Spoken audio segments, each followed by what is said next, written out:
भारतीय जनता पार्टीच्या वर्धापन दिनानिमित्त तसेच महाराष्ट्र भाजपच्या वतीने 1.5 कोटी सदस्यांची नोंदणी पूर्ण केल्याबद्दल मुख्यमंत्री देवेंद्र फडणवीस यांनी रविवारी राज्यभरातील भाजप कार्यकर्त्यांशी ऑनलाईन संवाद साधला।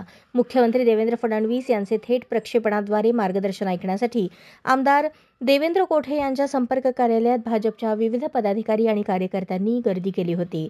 यावेळी मुख्यमंत्री देवेंद्र फडणवीस यांच्या समवेत प्रदेशाध्यक्ष चंद्रशेखर बावनकुळे, प्रदेश कार्याध्यक्ष रवींद्र चव्हाण यांनी भाजप पदाधिकारी आणि कार्यकर्त्यांना संबोधित केले। याप्रसंगी भाजपचे ज्येष्ठ नेते माजी शहराध्यक्ष रामचंद्र जन्नू यांचा वाढदिवस सत्कार करण्यात आला।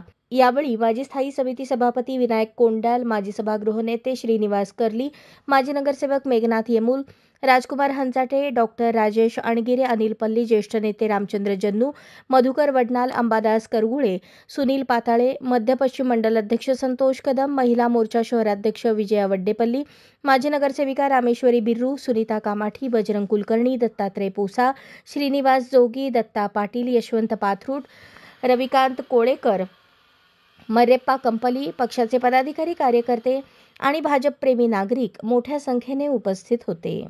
अशाच नवनवीन अपडेटसाठी जनता राज्य न्यूज चॅनलला सबस्क्राईब करा, लाईक करा आणि शेअर करायला विसरू नका।